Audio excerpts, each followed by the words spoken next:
Valley News Live at 10. I'm on an emotional roller coaster ride. Okay, I got a lot going on.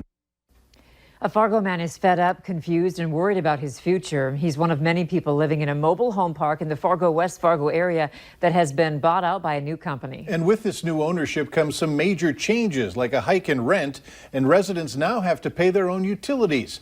Valley News Team's Melanie Palmer talked with the man, who tells her if something doesn't change, he could end up in the streets.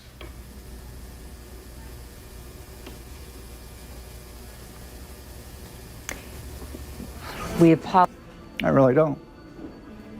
Scott Lanning has a lot of questions. He's lived at Countryside Estates for a decade now. In fact, he moved here to be closer to medical care, but that could all be changing soon. I'm supposed to have a hip surgery the 8th of November.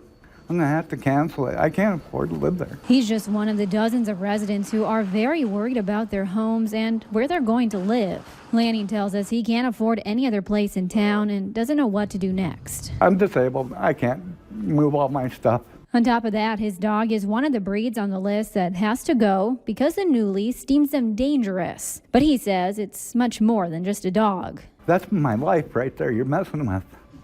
That dog is my life, literally. So what can people do? I can't say that I know everything, but I have been around the block. Breezy Schmidt is an attorney with legal services for North Dakota. And she tells us these tenants are stuck between a rock and a hard place. But she says what the new ownership Haven Park is doing isn't against the law. A landlord can increase the rent to whatever amount. There are no rent caps in North Dakota on private housing.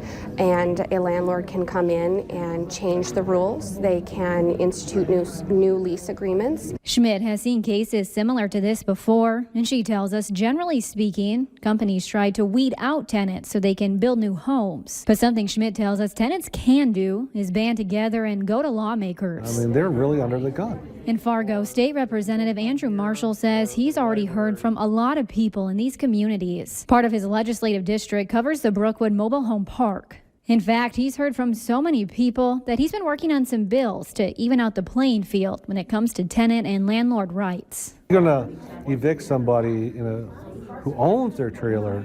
You don't give them just, 3 days and get your trailer out of here. And he plans on bringing those up again during the next session, but that's a long time away. As for Lanning, he says his options are very slim and his hands are tied. I'm going to get an RV. I'm going to be on the street. I've checked apartments. I can't afford them. I'm done. In Fargo, Melanie Palmer, Valley News Live. We did call the North Dakota Attorney General's office. A spokesperson told us they don't deal with this kind of thing, despite the fact that attorney generals in other states are.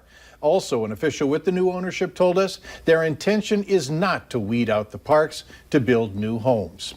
This story first came to us through our Whistleblower Hotline. If you need help with a similar issue in our community, call 701-237-6576 and leave your tip. A member of our investigative team will get on the case and investigate. Police in Devil's Lake need your help finding this person on your screen. Authorities say the unidentified man could be involved in recent motor vehicle thefts. He's about 5'9" and was last seen wearing a gray sleeveless t-shirt with a light-colored stripe on the back and also gray sweatpants, and appears to have a bowl cut hairstyle. If you have any information about him, you can call your local law enforcement. Police want to warn you about a high-risk sex offender that is now living in Jamestown. 38-year-old Dustin Dean lives at 2605 Circle Drive in a transition home. He was charged with gross sexual imposition in 2008 when he molested a 14-year-old boy with cerebral palsy in Morton County. He was charged again a year later when he molested the same boy at a camp. Thousands of current and former students in Moorhead are now affected by a data breach. Last month, we learned both Fargo and West Fargo were affected by a nationwide data breach involving an online assessment platform owned by the Pearson Clinical Assessment Company. Moorhead Public Schools has now discovered nearly 10,000 of their own students have also been exposed. This data breach released first and last names, student numbers, and birthdays. Pearson Clinical Assessment is offering free credit monitoring to affected families, and those families have been notified by the district. Voters in Cavalier, North Dakota have said no to a $10.9 million bond referendum. 57.27% said yes today, but 60% supermajority was needed. It's the second time that the district has asked voters for approval.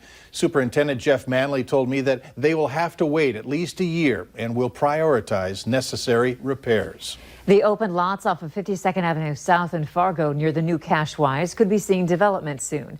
However, plans for this area that were set in 2016 have fizzled out. Valley News Team's Katie Opperly joins us in the studio now to explain what the city and developers are saying. Katie? Andrea, Mike, there are a handful of open lots off of 52nd Avenue South and Timber Parkway where Cashwise has already opened shop. So we did some digging and found out that the majority of these lots have no plans or permits at this time. This came as a bit of a surprise because back in 2016, plans for a 325,000 square feet outlet mall was slated for the area. Plans for a food court, gas station, hotel, movie theater, and additional entertainment were all supposed to be up and running by 2018. Neither the city of Fargo or previous contractors were able to give me an answer as to why this never happened, but told me that the plan is gone. However, the city inspections department did tell me the largest plot, number 4801 and plot number 5055, do have plans as of late July for new roads to be put in for future development. Pace's Lodging is the contractor for these lots, and the city says this company has worked on several projects in our area before, including Timber Creek Apartments, Hair Success, and Dakota Gastro Clinic. When we asked what specific plans were set for this area, they did not have an answer, only that they are looking at subdividing the land. Mike? All right, Katie, thank you. Look for development updates in this area on our website. Go to valleynewslive.com. Officials at West Acres Mall in Fargo say there are not any bugs in the mall. This announcement comes after a person found a roach in their food Friday at Joe's Cajun Cafe. The restaurant says it had pest control spray down their kitchen last night and that they haven't had a bug issue in the past. Records show Joe's Cajun Cafe is telling the truth. They were not cited for any insect problems. But an inspector at Fargo Cass Public Health says other restaurants at the mall did have issues with roaches 2 weeks before this incident. Gave them a complete full refund, and we basically had said sorry for that, because that is not something people should have in any food. Before it got brought to our attention, the mall and in those facilities, some of those facilities knew that they had seen a couple. If you know of issues among local restaurants, you can contact us and we will have someone investigate. Human remains of a North Dakota World War II veteran are returning home tonight. 24-year-old Floyd Arthur Wells enlisted in the Navy back in 1938. He was killed when Japanese bombers attacked Pearl Harbor. Valley News Team's Callie Hubbard is live at Hector International Airport with more for us on his homecoming. Callie, a bit of a delay. Yes, hi, Mike and Andrea. It's a pretty remarkable story. After their loved one had died, it took 80 years for Floyd Wells' remains to be found. Wells is from Cavalier, North Dakota, and family members from all over the country have traveled to Fargo. They're here at Hector International Airport, where the plane with the remains has just landed.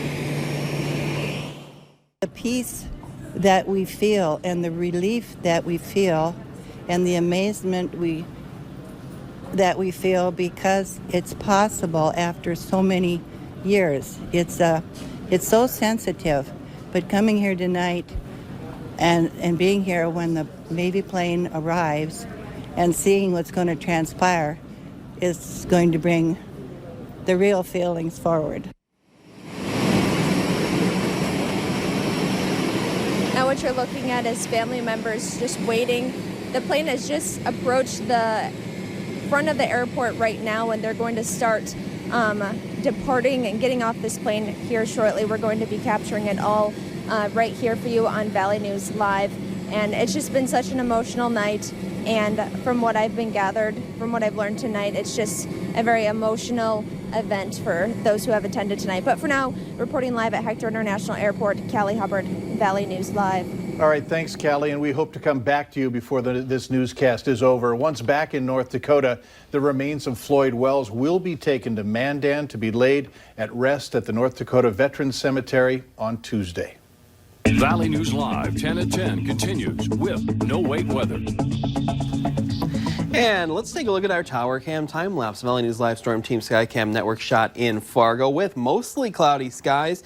And we still had periods of rain showers making their way through even until around 2:30 p.m. when we did start to dry out, but we didn't clear out. Mainly cloudy skies. The story is temperatures staying well below average for this time of year. Here's a look at the rainfall estimates in the last 48 hours. This goes all the way back to Saturday evening. And the yellows on this map are over an inch of rain. The oranges are over 2 inches of rain. The heaviest rain fell into the Wahpeton-Breckenridge area, over 2. Some places in the red here, over 3 inches of rain. We had a line from just south of Ellendale to between Detroit Lakes and Fergus Falls, over an inch of rain. Over an inch of rain from Jamestown to just north of Valley City and Fargo. Another large amount of rain between the Mayville area and the Grand Forks area, stretching back toward Thief River Falls, and more lines of over an inch of rain out toward Roseau and just off to the north of the Devil's Lake Basin. Now, the current temperatures around the region, all the warm and humid air now into the Minneapolis area, they're at 72 degrees, but we are into the upper 40s, into Lakes Country, mid 40s as you make your way up and down the valley, and lower 40s into the Devil's Lake Basin as cooler and drier air has filtered in. With a northwesterly wind, it's still a little breezy into the southern and southwestern portions of our viewing area, around 10 to 30 miles per hour up and down the valley. The winds have dissipated around 10 to 20 miles per hour. And we have kept a good amount of cloud cover, but the good news is most of the rain has moved north of the Canadian border as of right now. And we will be cloudy, but mainly dry as we go through the overnight and through the day tomorrow. There's that low pressure system that gave us a lot of thunderstorm activity, especially over the Sunday time frame. That has moved off to the south and to the east. High pressure is working its way in. We got that northerly flow. And even though high pressure is working in, we're still going to keep a good amount of cloud cover as we go through the overnight and through the day on your Tuesday. Temperatures again cool for this time of year into the upper 40s to near 50 degrees, one of the warm spots in Fargo. Closer to 50 with clouds. We're going to keep that northerly wind around 10 to 20 miles per hour, staying cool across the region into the mid 40s into the Devil's Lake Basin, out toward Jamestown, mid 40s into northwestern Minnesota, upper 40s. All we do for highs into the northern valley. We should be into the lower 60s this time of year. Mostly cloudy skies and mainly dry until around midday on Wednesday. And this is our next chance of some moisture working in from the south and from the west. And we could have a lot of shower activity going through Wednesday evening and possibly lasting through Thursday morning, possibly mixed with some snow shower as you make your way into central and western North Dakota. Should be warm enough for rain here, especially into the valley. Now, we dry out by Thursday. Friday, mainly dry, high of 60. And we have another chance of some rain showers on Saturday, mid-50s. All right. Thanks, Justin. Mm-hmm. Up next on Valley News Live 10 at 10, a series of rapid-fire developments today brought the House impeachment inquiry into clearer focus. What the president has to say about it next.